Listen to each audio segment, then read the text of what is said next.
body bags were horror lies. Who is this irresistible creature who has an insatiable love for the dead?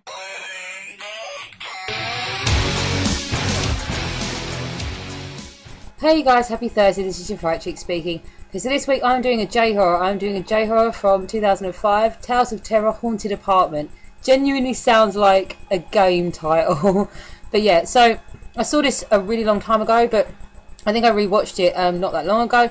And it's kind of one of those ones that you can find on like YouTube for free, but it flies under the radar. But it's a pretty generic J-horror. If you are into that, you'll know what I mean. If not, most kind of Korean horror, Japanese horror, that kind of stuff is all very much about like ghosts, and usually the ghost of a schoolgirl or just the ghost of someone, but they don't really take it to the point where it's a monstrous thing. It's usually the person who is pale or some kind of thing to show you that they're dead.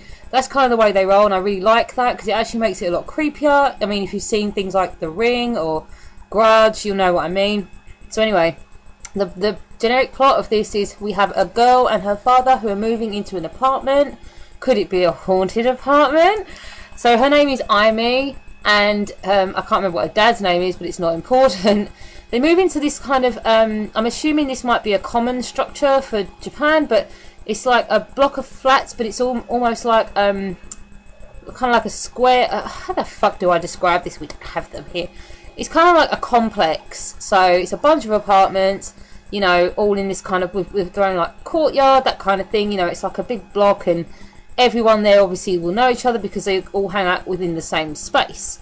So the tenants are a little bit wary of them, but they're quite welcoming. But then they notice that the girl's name is I, because they can't see the rest of her name, and they kind of get a bit freaked out.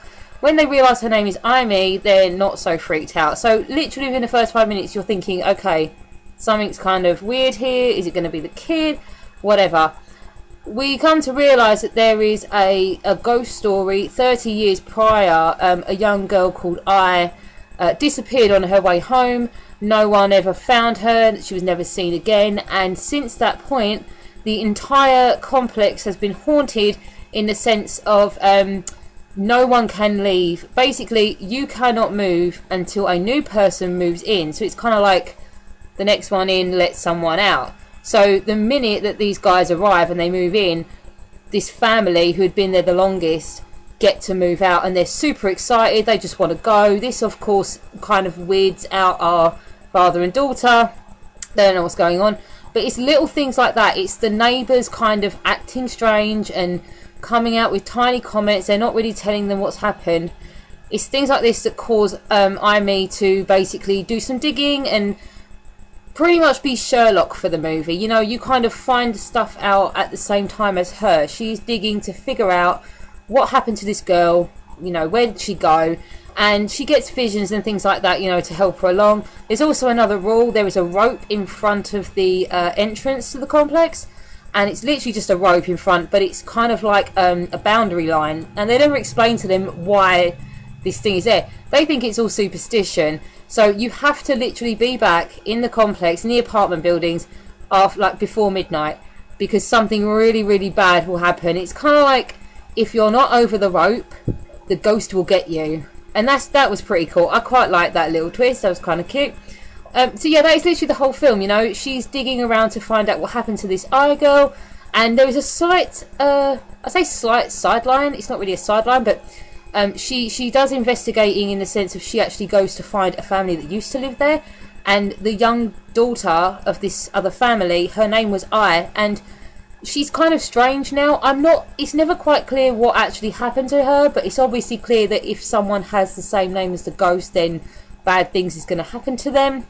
I was never quite sure what actually happened to the little girl, what was wrong with her, but it was kind of creepy, that scene.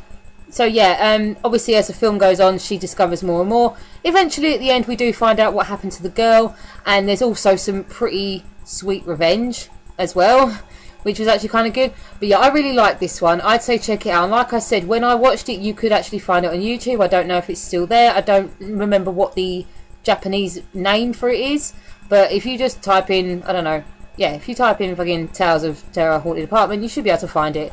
So yeah, give this one a look. This is actually quite good. Okay, I'll see you guys next week. Bye.